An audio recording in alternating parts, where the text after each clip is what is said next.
So yon, magandang tanghali guys. Andito kami ngayon sa Baguio City, Tuba. Nasiraan kami ng sasakyan high ace. Nababad sa clutch lining. Hindi nakakagat yung clutch eh. Grabe, sunog na sunog talaga to. Nasusunog yung clutch disc, may kamahalan din to. Hindi gumagalaw ito.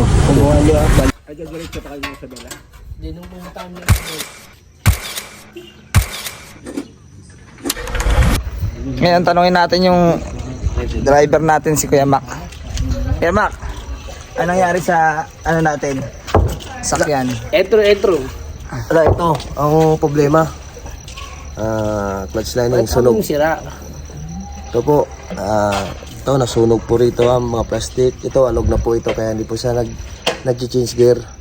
Kaya po, binilan po natin ng bago. Ayun po. Bakit napunta sa ganyan na ganyan kalala yung sunog? Pakita nga. Ayan no, kita nyo. Dahil po sa nakababad po sa clutch, ito po ang nangyayari. Na, Tingin ko dyan, palit driver. Ako na pag-drive mamaya. ang dapat po gagawin dito, pag manual po yung sasakyan nyo, dapat lalarin nyo yung RPM, tsaka nyo bibitawan yung clutch para hindi po masira ang clutch. Ganito po ang mangyayari pag nakabalance ka lang sa gasolinador at saka sa clutch. Ito po ang mangyayari sa inyo. Pag patirik at mabigat ang sakay mo at patirik, Kaya kawawa yung tagatulak.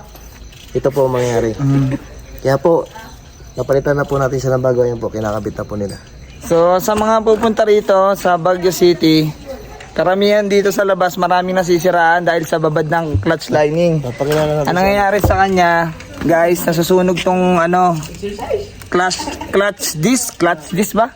Nasusunog yung clutch disc, may kamahalan din to, kaya mas maganda daw ilaro-laruin yung RPM ba tawag doon? RPM. Tapos saka dandahan sa clutch. Kaya ipakita po natin si Kuya na magaling na mekaniko. Dito guys, meron silang na-contact na magaling na mekaniko dito sa may Baguio City sa street ng Tuba. Ito si Kuya. Ano ba yung Kuya? Tuba, Melchor. Si Kuya Melchor. Na-contact na may nakita lang kami dito na nakabanden. Tinanong namin kung sino ba yung magaling na mekaniko dito sa sa street ng Tuba. Baguio City, Tuba. Tuba. Ngayon, inirecommend sa amin si Kuya Melchor na isa nga daw sa mga batikan na magaling gumawa ng mekaniko dito. Papakita natin yung mga ano dito, mga boys na sa ilalim. So ayan guys, dito sila. Yan po yung mga nag-ayos. Sila sa baba. Naayos nila ngayon yung nasirang high ace. Nasunog na clutch lining. Inaayos ngayon nila. So halos mga 2 oras pa lang kami dito dahil sa mabilisang action nila. Kaya approve to. Mamaya papakita namin sa inyo kung Test run. pag umaandar na to, papakita namin sa inyo. Opo. Sobrang grabe yung pag.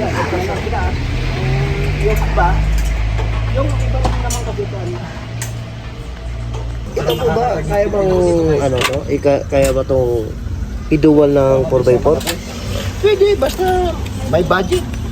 Mga magkano po kayang yan? Baka abot ka dyan ng mga kwan. Mga 350 ganun. 350,000? Oo. Ano po mga materyales na yan? Lalagyan mo siya ng dual, bibili ka ng transmission na Transmission. may dual na. Tapos lalagyan mo ng differential ito kahit yung velocity type, suspension type. So maraming bibilin na piyesa. Oo, maraming bibili na siya. Sabi ko lang kulang talaga po. Okay na. Kinukumpleto. Tatry na nila yan. Dito guys, sa part na to, papaanda rin na sana namin. Clutch disc lang talaga yung pinalitan namin. Yung clutch plate, hindi namin pinapalitan kasi nga bago pa. Nagbaka sakali kami na sana buo pa. Kaso mukhang may tama na rin. Ilan naman yan?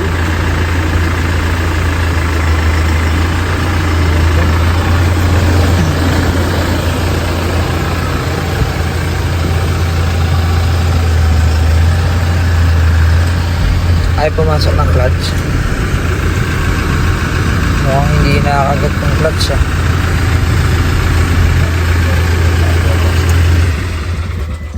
Si Ribis ito. Ibig yan eh. Rematch yan. Ayun yung mga plastic oh, nakabara. Kaya siguro hindi siya nakakaano. Ito, umaangat lang to. Ito. Hindi gumagalaw ito. Kumuha niya, palinis siya sa pero hindi mo lang nalilinisan niya, kaya nang baklasin mo to. Kasi papalitan din ng Ribis yan. Ayun, puro may mga plastic sa ano. Oo, dito. Kaya siguro hindi siya Oo, hindi siya makaangat. Kasi nakabara to mga plastic na to, ayun o. Ayun o. Kaya ano mo na lang to. Yun nga guys, may tama nga yung clutch plate. Di kasi namin agad pinapalitan kasi nga may kamahalan. Kasi diretso tayo sa PCFX, sa Katiplex. Usok na. Ang dulo nun, bagyo na eh. Doon nagkarga. Ang nabasan niya yung ano, yung turbo. Eh, hindi niya alam na diesel yun. Ito ba, pwede ba natin lagyan ng turbo to? Ito? Nakaturbo na yan. Saan po? Ito, nakaturbo ito mga ito. Hindi pwedeng hindi turbo. Ayan, nakaturbo. Ayan, nakaturbo. Saan po? Ayan, turbo. Ito. Ay, oo nga no. Nakaturbo yan. Hindi pwedeng walang turbo itong mga Puta, hindi ko nakita yan ah. Nakaturbo na yung mga yan. Turbo niyan. Ito. Ayan yan. Yan oh. Nakaturbo na yan. Totoo yan. Intercooler pa nga ito. Ayan ang intercooler niya. Apa, intercooler to. Ayun na guys, tapos na. Thank you kila Kuya Menchor. Test drive. Test drive na, test drive.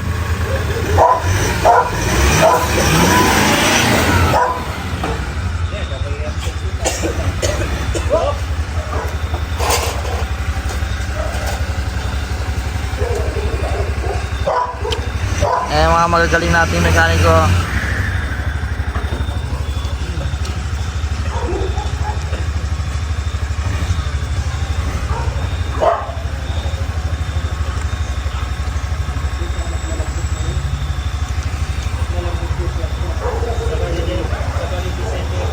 Medyo inabot na kami ng dilim kasi nahirapan humanap ng pyesa eh. Nagkakaubusan na kasi gawa ng marami ring nasiraan sa taas. Marami ding nasiraan, amoy clutch sa taas. Puro manual na sasakyan. Kaya sabi nga nila, pag pupunta ka dito sa Baguio, huwag ka magbababad sa clutch para hindi ka masunugan. Ayun, okay na. Maarangkada na. Okay na.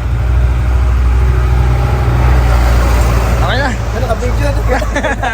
Salamat po. Thank you. Thank you po. Thank you sa inyo. Ayun na pala. Sige, salamat po. Kuya! Salamat ha. Okay.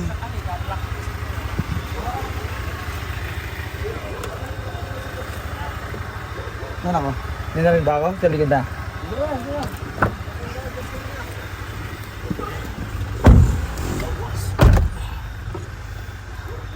Naka-video pala. Naka-video pala. Back to home base. Kahit nagkaroon kami ng problema, nasolusyon naman agad ni Tatay Melchor at maayos kaming nakapaglibot. Kaya kung sakaling masiraan din kayo dito sa Baguio, kontakin nyo lang si Tatay Melchor. Bye-bye.